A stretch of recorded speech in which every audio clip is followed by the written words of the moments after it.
Hello, hello, hello, and welcome to Unique Leaders Live.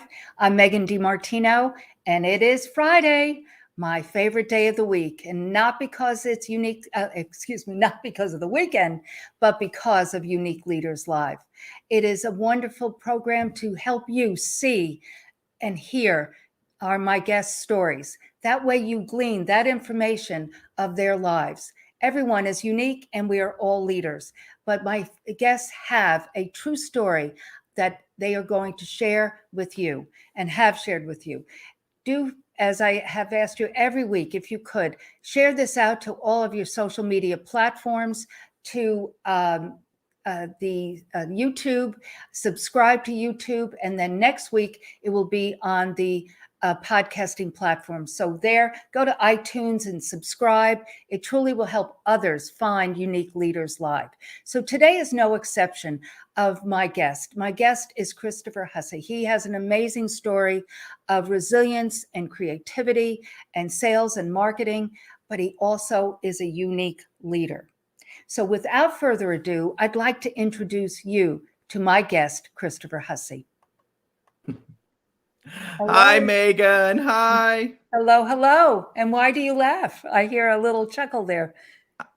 I just love watching you. I love your presence and the information that you bring. So I was just smiling really, really big. Okay. Very good.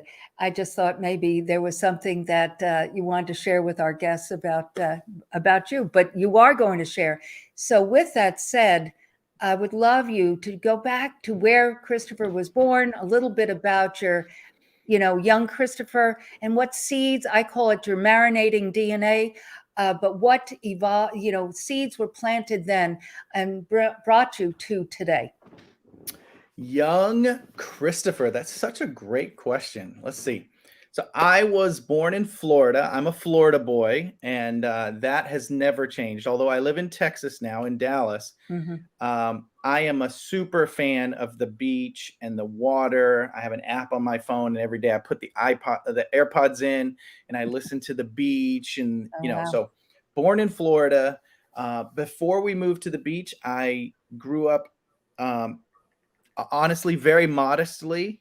I never slept in my own bed before I left for the Marine Corps.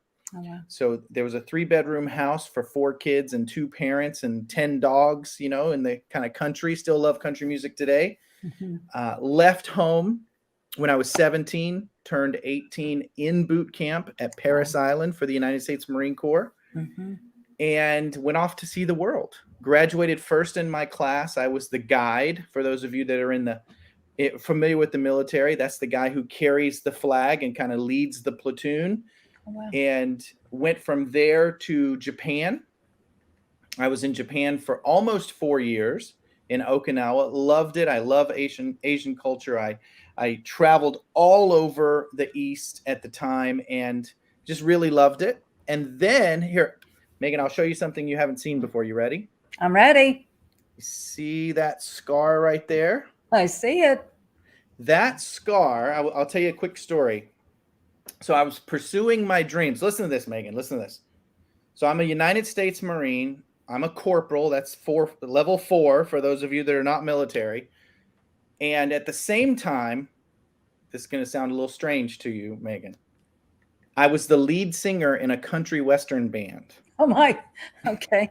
So I'm on Okinawa. Most people don't know. You can research this. The Japanese tend to love American music, and a lot of them love American country music. And so I was the lead singer in a country western band, and it was Sunday. Sunday, we had done 4 shows, Thursday night, Friday night, Saturday night, Sunday night. Everything was fine. Wow. And we were playing a Harley Davidson convention Oh my gosh. on Okinawa. Think So about meaning that. you're in the Marines? I was in the Marines. Oh my I goodness. was in the Marines, year 4, on Okinawa, Harley Davidson convention on a Sunday. And my drummer, Marcy, he came up to me and he said, "What's the matter with your neck?"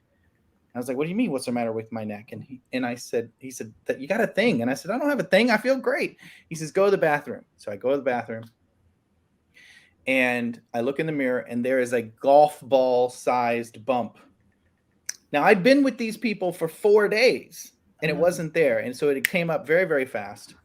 That was Sunday. And on Wednesday, I flew back from Okinawa to America, to Augusta, Georgia, and found out I had cancer. Oh my. And so as a 21-year-old going on 22, I had Hodgkin's lymphoma. Oh, wow. And so Hodgkin's lymphoma, it was in my neck and it was in my groin. It had spread. So stage 3 Hodgkin's lymphoma. And for about 9 months, I had chemotherapy. Wow. So that was the first, leaving high school and going to the Marine Corps. I guess that was a transition. But certainly the first big life lesson, I guess, was, you can go from the top of the world to the bottom in an instant. Heartbeat. In a like heartbeat. Boom, just like that. Yes. Living life, strumming the guitar, singing, having a blast, like on top of the world to, wow, I could die. Just like that. So when this happened and you're in the States, in Augusta, Georgia, did you leave the military? So inner workings of the military, right? This was interesting. So I get to Eisenhower Army Medical Center in Augusta, Georgia, and I go to the doctor part of the military, and they don't care who you are. They doctor you, right? But at the same time, I'm still a United States Marine. So then I have to be assigned somewhere. So I get assigned to somewhere and I get to go meet my commanding officer, and I go into his office. Kind of hair like this, a little shorter. I've always just kept it short, right? And he greets me and, "Hi, how you doing? How do you feel? You got your doc stuff, yada, yada." And I go, what's my job? And he says, "Your job is to get well." And I go, what does that mean? He says, "Well, we're going to give you a suite, right? A room, and keep your hair tidy and don't get fat and get well." So literally I'm being paid by the Marine Corps to get chemotherapy. Wow. So here's the thing though, and I think there might be we can talk, maybe there's a lesson in this somewhere. I'm not a sit on my butt kind of person. I'm a go out and get it done. And I loved dancing and I loved music and I loved teaching and interacting with people. So that day I go and I check into my suite or my, whatever. And I don't know what we called it back then. It was a long time. I'm 50 now. So this is 30 years ago. And I get in my car and I drive into downtown Augusta, and I went into a country western club and I asked for the manager and I said, "Do you have a DJ?" And he says, "We have a DJ." And I said, "Well, I want to be your DJ. Give me a shot." And he says, "I have a DJ." And I said, "Not like me. People love to dance. They love music. They love somebody who can raise a crowd, and I can sell beer." Because if you don't know, the only thing that's important in a country western club is selling beer. Okay. Didn't know. Okay. So it's all about get them juiced up on the floor and then send them to the bar. And I understood how to do that. And he said, "Come back tonight at 9 o'clock. I'm going to give you an hour set from 9 to 10. So I go back, I sleep, I go to the club around 7 o'clock to kind of feel it out. And at 9 o'clock, he gave me the reins of the DJ booth, and I was hired that night. So for the next 9 months. 9 months. Okay. Chemotherapy every week, getting paid by the Marine Corps, hanging out at the country club, DJing at the same time. Now, I don't know if a lot of people would have just sat on their butt and collected that check, but I think that maybe that was an opportunity. Maybe the universe, maybe God knew that I was getting out of the Marine Corps and that I needed a transition point. And instead of sitting on my butt and getting paid, I went and figured out a way to earn more income do what I love to do and help that transition and take my mind off the fact that I was getting chemotherapy every week. Right. Well, that's what I was going to share with our guest is that to me, listening to you and this story, it's the forerunner of that grit and grace, meaning Yeah. you were given grace, yes, the sweet during chemotherapy, but you weren't going to just sit back and, like you said, take advantage of the circumstance. You went out and made it work, making lemonade out of lemons. Yes. Now, It's that thread in unique leaders that I hear all the time. to be clear, and I don't know if that I've thought about this specifically, this retrospectively, but Mhm. there were days. I have right about here, I had a heart catheter, right? Sure. Because when you Yes. have chemo and they, your vein, I still can't get shots to this day. Mhm. Your veins they just become unusable for shots, and so I had a heart catheter here, Mhm.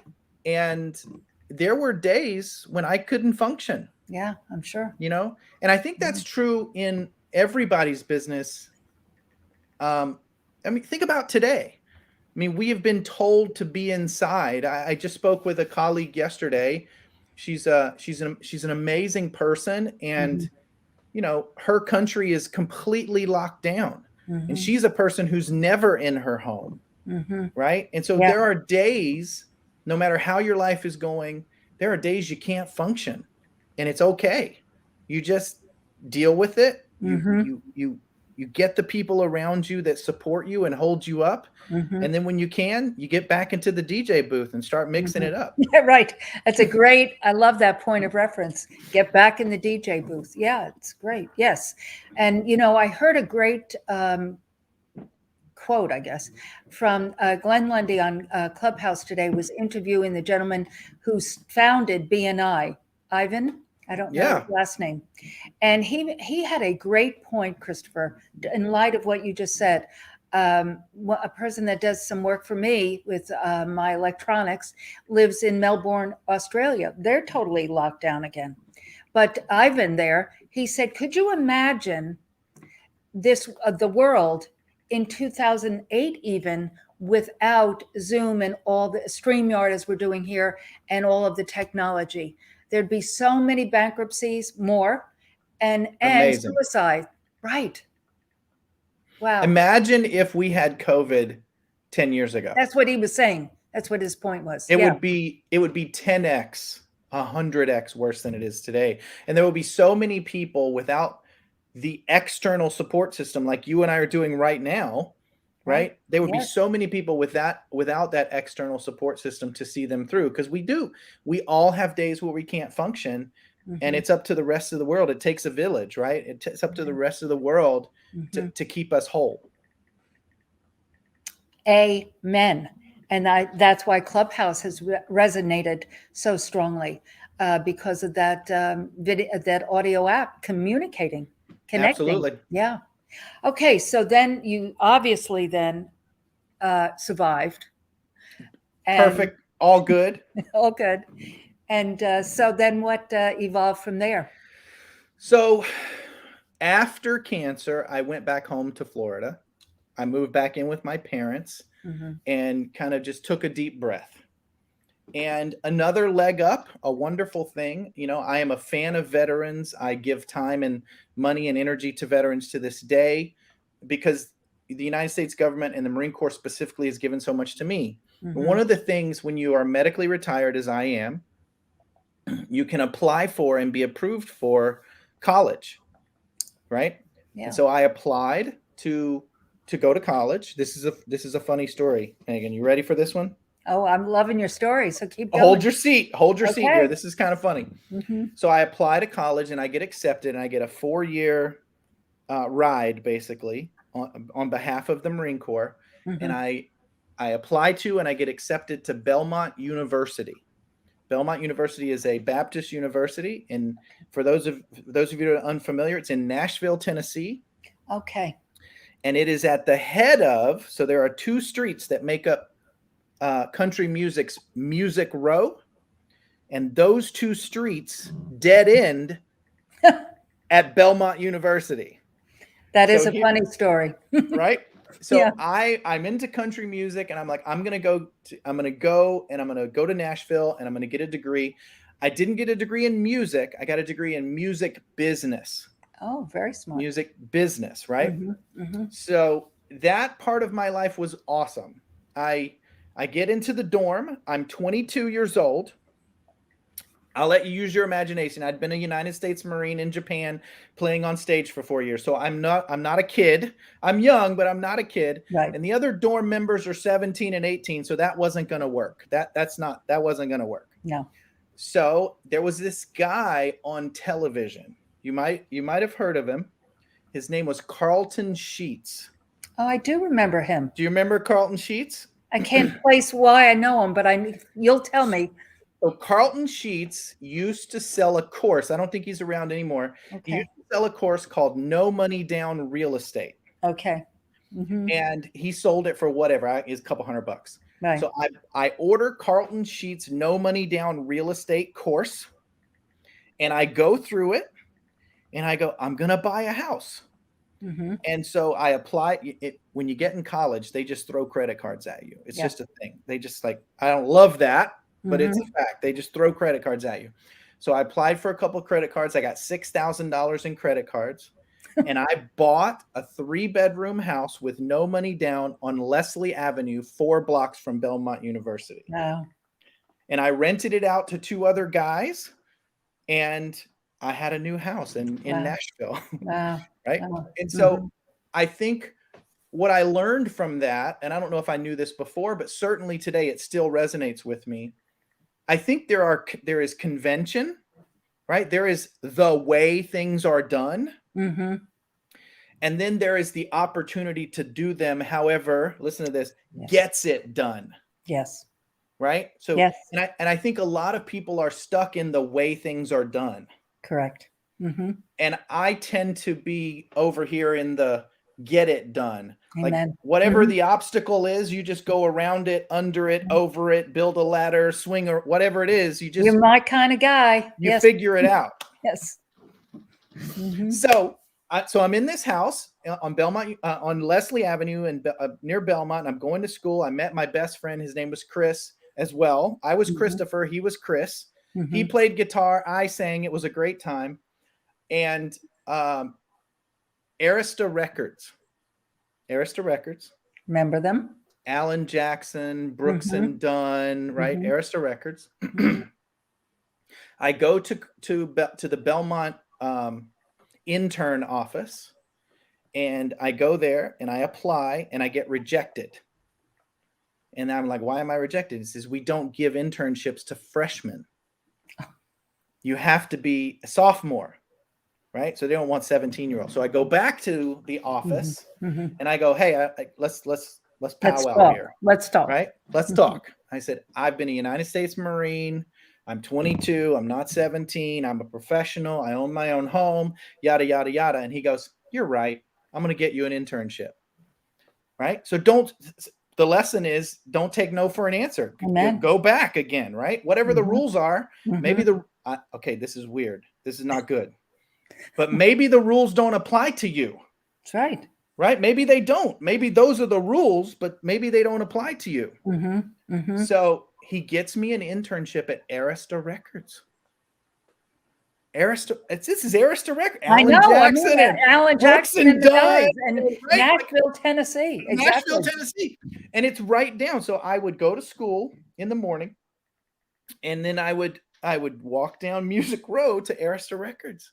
And I worked in the A&R and PR department of Arista Records for a year. And at the end of I just had a blast. I got to go on tour with Alan Jackson. That's what I was going to ask you. Wow. And not on tour. Let's be clear. I wasn't singing and all that. I was the guy, tossing water bottles and, getting towels. But it was amazing. It was unbelievable, right? And I got to connect with people, and there was an assignment, and the assignment was, this was the assignment: pick a person who's in the industry and interview them about a specific type of question and bring it back and present the answer to that industry specific question to the class. I'm like, okay. And I'm like, go big or go home, right? Right. So I picked Garth Brooks. Aha. I was waiting. Okay. I picked Garth Brooks. Had And no idea. he was at the pinnacle of his Oh career at yeah, that it moment. was. Yeah, he Yeah. was the best of the best, right? Mm-hmm. So I picked Garth Brooks, and I start research. How do I right? I start asking my copyright law teacher and my right all. I'm asking the A&R person. How do I? And his manager was named Ken. And what most people didn't know about Ken is Ken was one of the biggest managers in the industry. Lionel Richie, Oh.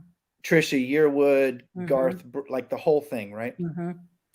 And so I reached out. I finally got an in to Garth. He responded to me. Probably not. I don't know if it was him, but somebody from Garth responded to me, and basically said, "I'm on a European tour. Yada yada yada yada yada. Can't do it. However, here's this person. You should interview them." And that was Ken. And so I get in touch with Ken, who was in LA, Mm-hmm. and I'm back and forthing with him.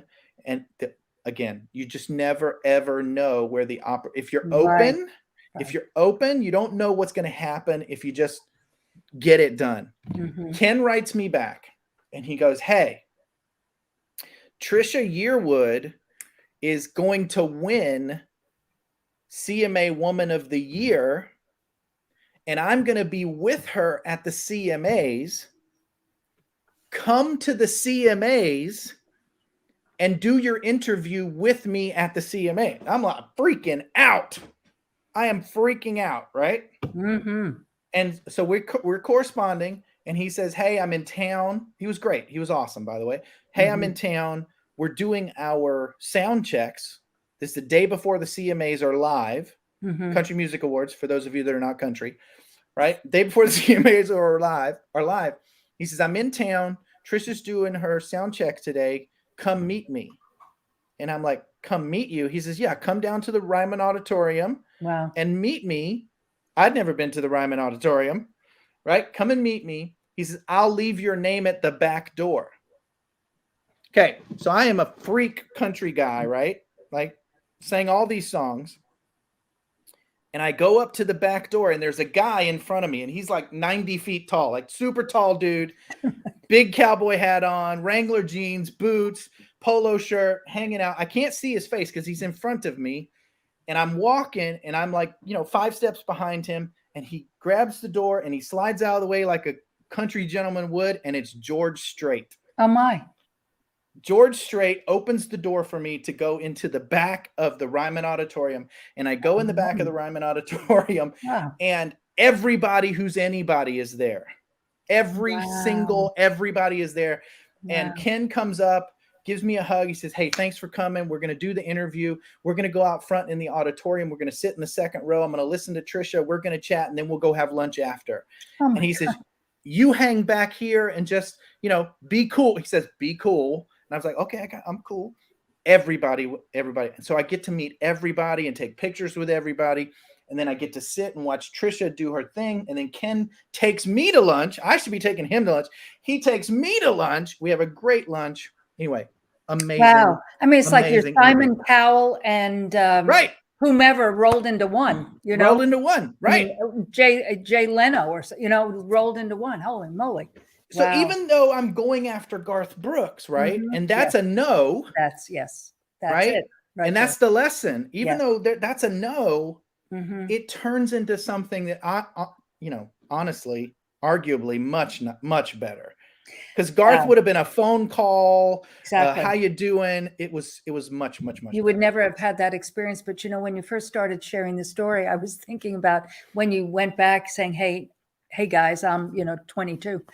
And in the Marines and all that, I was thinking about Napoleon Hill, and he has a story where it was a summer job when he was in college, and this is before he met Andrew Carnegie, but this is the same principle. He wanted a job with this publishing company, and they were like, sorry, and he sent them a letter every day. Yep. And finally, he sent it a special delivery. And then finally they were like, who is this guy? And then they said, okay, start tomorrow. So, but it's that, now that's pretty obtuse and more so than you going back to them at Arista. But the point is the same principle. You didn't You got to go for it. Yes. You don't stop. You just don't stop. Sometimes the rules are there to weed out the people who aren't serious. That's it right there. And most people don't understand that. Right. If you quit the first time the door is closed in front of you, yes, you weren't really committed to the opportunity anyway. It just is the way it is. I shared a story with my assistant, my producer, Elizabeth, today on a point of this. I'm not going to go into it, but again, if you are passionate about your vision, the blessings will come. Right. But you have to stay focused and passionate about that vision. Absolutely. Okay, kiddo. So continue on in your music journey. Okay. All right. Now this is a big one, Megan. This is big. So at the end of all that, as we're getting towards the end of that little segment, right? I don't really have any money because I'm not working a job. Right. I didn't make that much money in the Marine Corps. And I got to pay for this house. Right. So I'd reached the, there isn't any money at the month. There's more month than the money. Right. I'd reached the end. I'm at the end. And so I was like, okay, I got to get a job. I got to go find a way to get some money. So I'm looking in the penny saver, right? Which was the penny saver. Which was a thing back then. And there was an ad, and the ad said, make $22 an hour teaching country western dance. And I'm like, okay, $22 an hour. I'm good with 22 an hour. That's, work 4 hours a day. That's good money, right?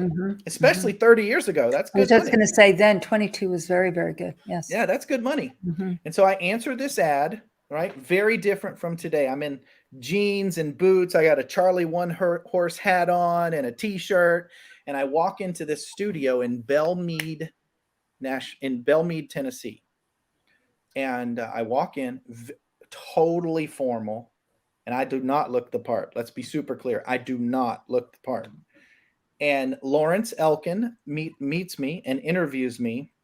And at the end of it, this is what he said to me. He said, I'm going to hire you if I didn't come from a place where you wear suits, right? The suit was reserved for church. Right. And so he said, if you come back tomorrow with your haircut, I'd let my hair go out a little bit since the Marine Corps. If you come back tomorrow with your haircut, with dress shoes on, in a suit and tie, you can start tomorrow. So I went and bought a suit and tie, new pair of dress shoes, got my haircut, and I became a dancer, knowing very little about teaching people to dance, but I became a dancer. And there's a lesson here, though. This is important. For the next 2 years, I learned that I love dancing. Today, I can't imagine life without dancing. Like I literally don't understand people who don't dance. Yeah. I don't have a frame of reference for people who don't dance. But what was awesome about Lawrence was the #1 consultant for the dance industry. Oh, wow. He taught dance studios to make multiple millions of dollars a year. And I actually credit Lawrence, this guy that I met on a whim trying to pay for whatever in college, right, with teaching me how to do sales. And it was the oddest place to learn to do sales. Interesting. But he understood funnels. He understood marketing, and he understood ascension selling. I knew none of this back then, but he understood ascension selling.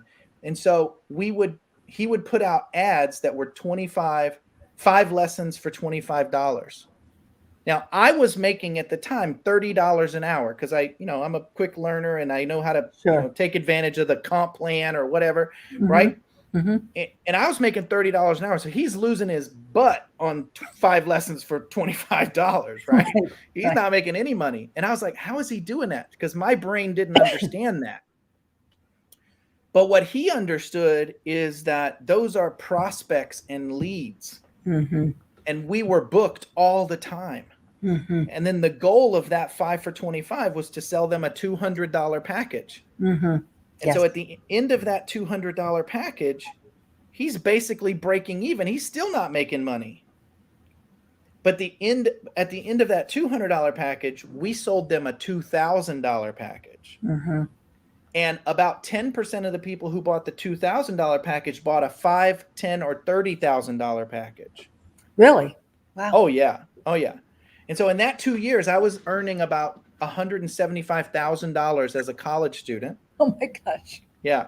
I was earning about $175,000 as a college student. So I would go to school in the morning, 8 a.m. classes to about 1. And then I would go to the studio on Belmead about 2 o'clock. And I would work all night long. And that was my day. That became what I did. I went to college in the morning and I taught dance at night. And what the transition for me was, it was the two things that I really love doing. I love dancing to this day. And there's more of this story. I love dancing, but I also love sales. I love the science of sales. Mm-hmm. I love the application of it. Mm-hmm. Right. And I learned not only to be an incredible dancer, which I adore, Mm-hmm. but I learned how to take any product, Mm-hmm. any idea, and make millions of dollars with it. Yeah.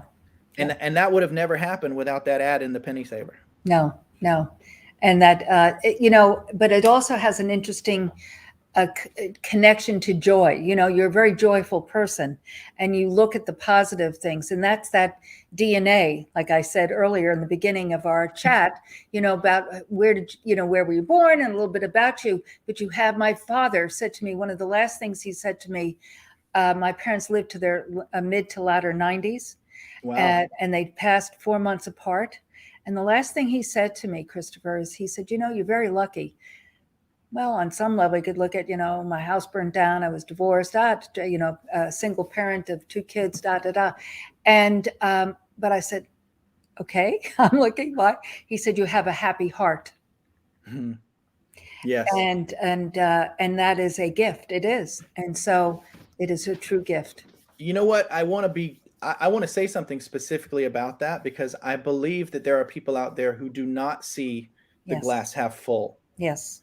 And for those of you that are listening going, I wish I saw the glass half full, but I just don't.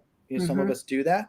You can learn to see the glass half full. Yeah, you can, it's a skill. You don't have to be born with a happy heart. You can get a transplant, right? You can learn to see the world in a gratitude way. And that is actually how I answered him. I sat back and I thought about it and I said, but Dad, joy, it's a choice. That is exactly what I said to him. And I'm grateful for that, but it is a choice every day to make that choice. Absolutely. And today, why don't you expound upon that a teeny bit and go into the, from the latter part, where it goes from there, but meaning to help our guests who are listening today, because we're in a very pivotal time. There's this little quote. This is not a quote, but it's a little picture. And I put it out about once a year. Mm-hmm. And it's these 2 little stick figures. You may have even seen it. It's these 2 little stick figures. And this one stick figure is just super exuberant and happy. And the other stick figure is sad. And and the sad stick figure looks at the happy stick figure and he goes, "It's happiness. Where'd you find it?" And the happy stick figure says, "I found it inside." Mm-hmm. Mm-hmm. It's a good one. It's super, like, that's where it is. It's right here. Happiness is right here. I was telling you about my colleague yesterday that I was talking to, and she's having a tough time of it. Yes.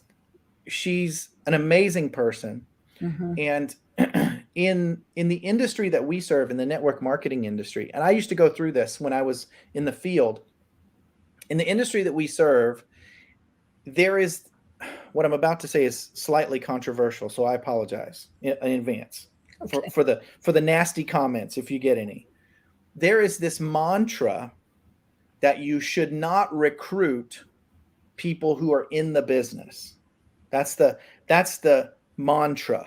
The mantra is leave people alone. If they're a network marketer, go get new customers, right? Mm-hmm. Don't recruit people from other countries, other companies, pardon me. Now, here's the reality. Everybody does it.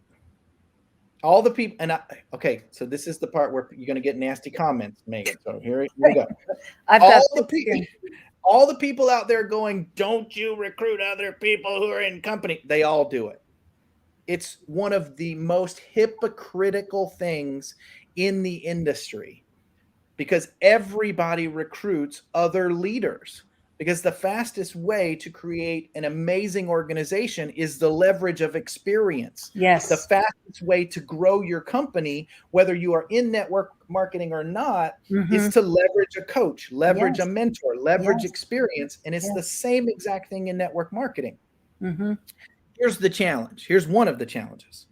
If you're awesome, and this girl is freaking awesome, people are going to recruit you. They're going to attempt, even though the entire industry goes, don't do that. That's not good. They all do it. They're going to attempt to move you from your company to their company so you can be awesome in their company. It just is a thing. Now, here's the thing. And this is one of the conversations I had with her. That's a blessing. You know why? Because nobody recruits people who suck. I was just going to say, because she's great. I wanted to. She's great. Yeah. She's great. And the only reason she's gotten so much attention and so many people going, the grass is greener over here. It's not, by the way. Right? Yes. You can become a multimillionaire in any modern network marketing company today if you get the education and do what you have to do. So the grass is not greener. But the reason why people are saying the grass is greener is because she's freaking awesome. So she can see that as this really makes me grumpy, right? Leave me alone. I'm focused. Or she can go, I'm so awesome. Everybody wants me. Yeah. Choice. Right? Same glass, same water, just a different perspective. Yeah. And, you know, I shared with you before we began that I've never done direct sales before because, I mean, I've been manufacturing products and selling them and selling, you know, in the industry, anyone who has skin. But the principles of sales are the same, of building relationships. And that's what network marketing is. And people then, like back to your colleague there, she's awesome because I don't even know her, but because she has built relationships with people and they know her, like her, and trust her. That's correct. So absolutely, those principles do not change regardless of what you're doing. You know, it's absolutely true.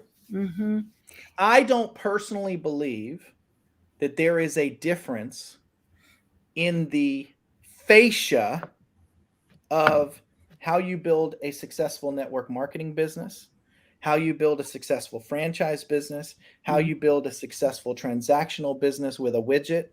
I think that the steps that you use within those different types of business models are the same. The way that you build your community is different. The way that you get paid is different. And that's one of the most challenging things about the direct sales, the network marketing industry, right?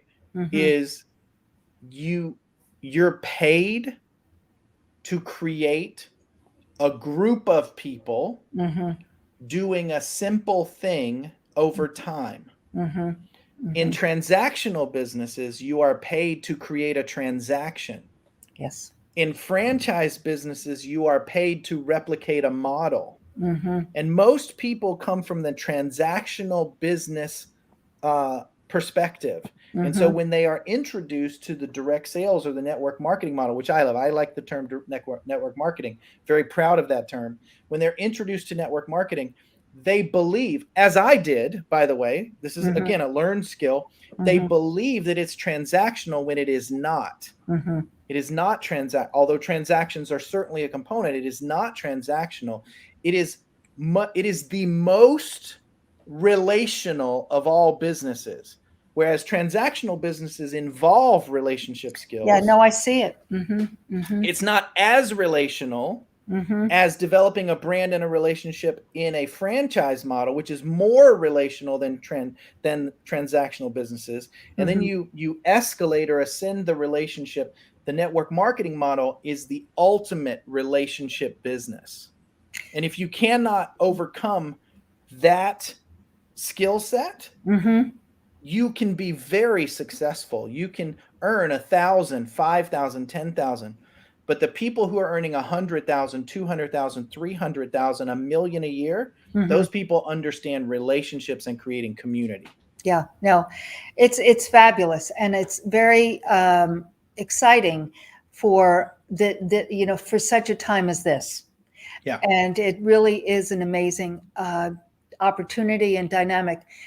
Now, in Unique Leaders, we're kind of coming to the end of our time together, and I wanted you to share that because I truly believe that we will help not just one person but many people with this, because it's not only sharing your fabulous story of grit and grace, but it also and fun, but also the dynamic of what we shared. But you did say in the beginning of the our visit together that you live in Dallas, but you're a Florida boy. How did you get to Dallas, Texas?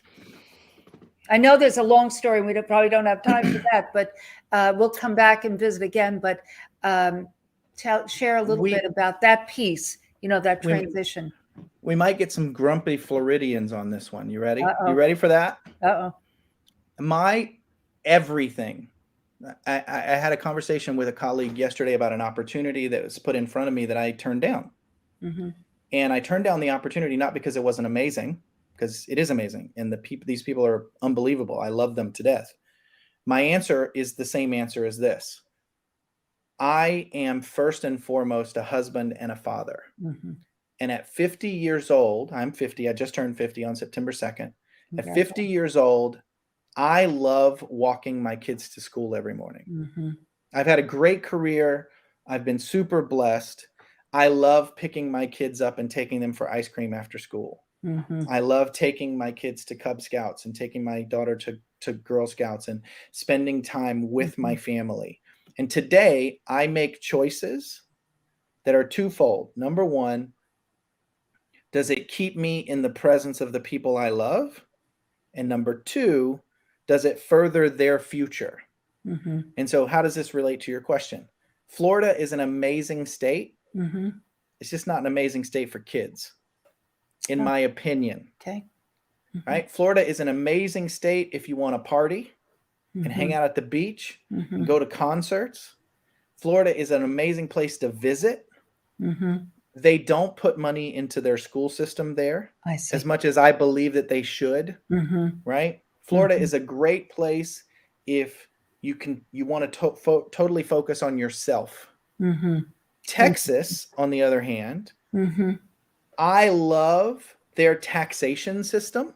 I know that sounds weird, but the amount of taxes you pay on the property you own in the state of Texas goes directly to fund the school system where you live. So your property taxes build the schools, pay the teachers, get the curriculum. And I love that. And the schools here are amazing, the way they interact. And so for me, Texas is the right place to raise my children and my family. Well, I'm a New York girl, and I moved to Fort Worth, Texas in 1987 for a job with Alcon Laboratories.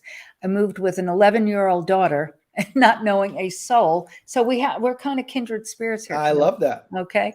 And, I took that job specifically because I knew by that point it was time to do my skincare brand, to create.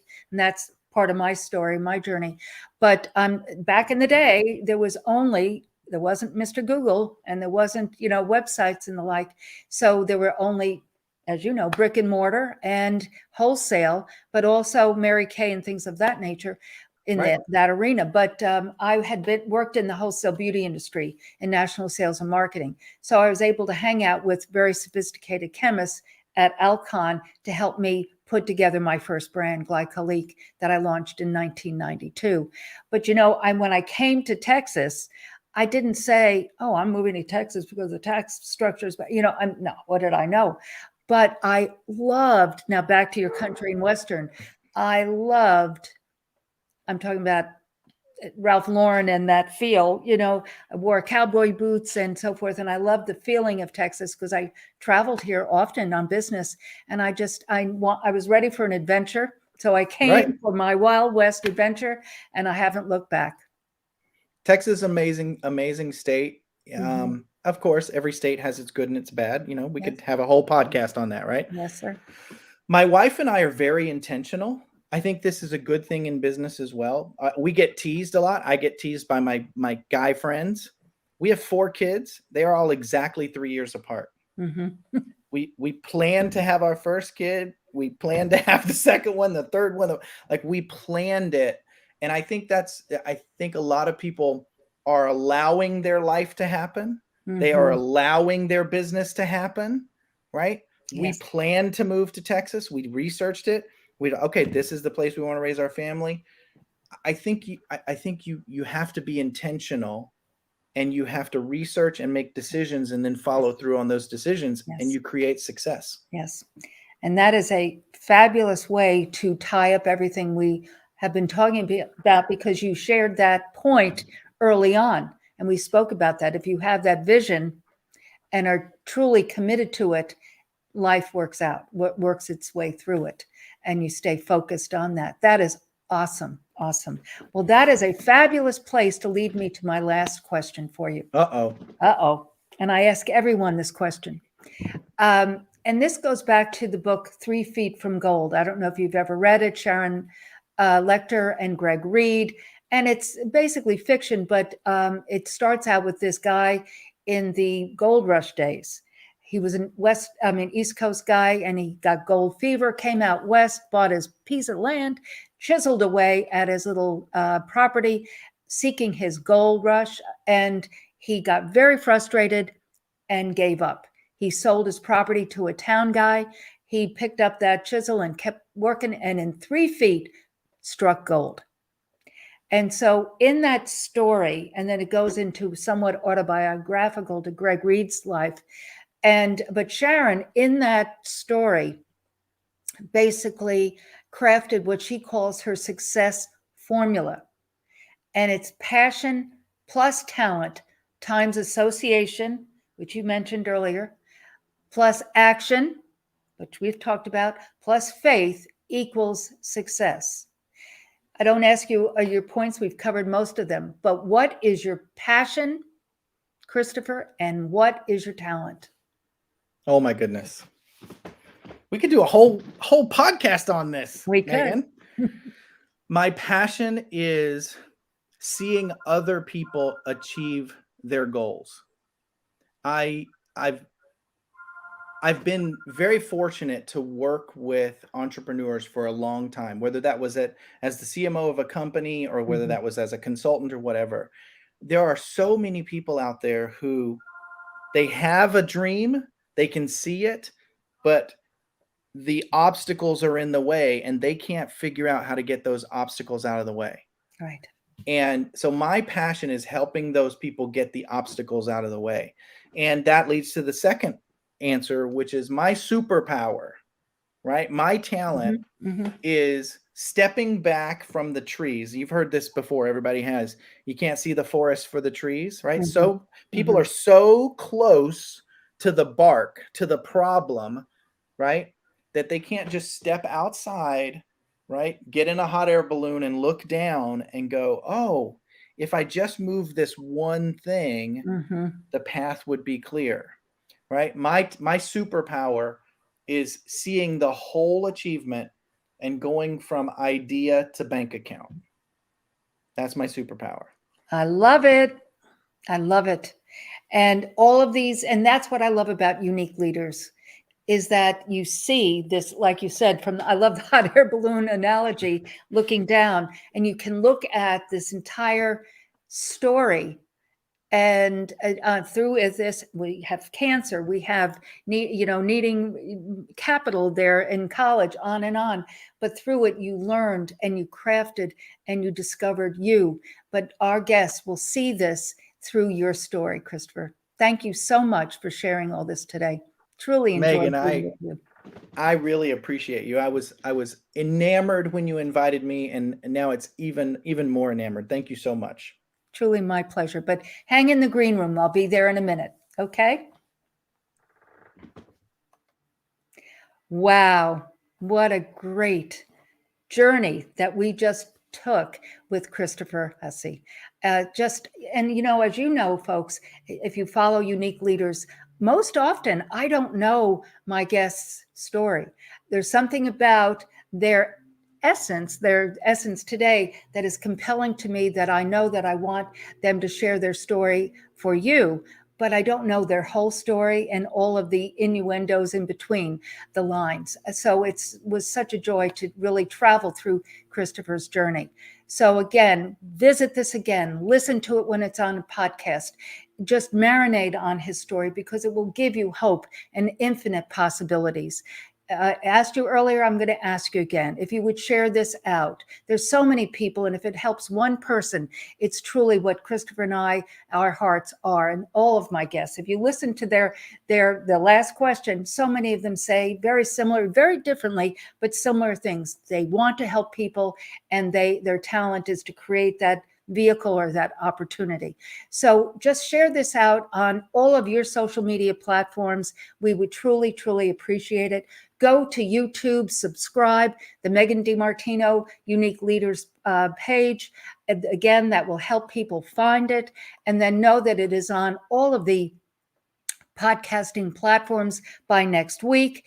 But go to iTunes specifically and really do a review. It would help us dramatically to reach other people. I am learning, I guess I should say, from Glenn Lundy on Breakfast with Champions. They have now a podcast. I'm going to give Glenn a plug here, but that you need to get to 50 reviews, and it's a very important point or place. So please do go to their Breakfast with Champions, but also because both Christopher and I have been on Breakfast with Champions, so we're in some of the podcasts. But do go to Unique Leaders and do give a review. I truly, truly would appreciate it. And lastly, my book, Hope and Possibilities Just Over the Horizon. It's never too early or too late, as Christopher and I have been sharing, to create the life of your dreams. So go to megandimartino.com. It's an ebook, download it, and it is there for you. So until next week, to our next Unique Leaders Live, have a wonderful weekend, a blessed weekend, and thank you.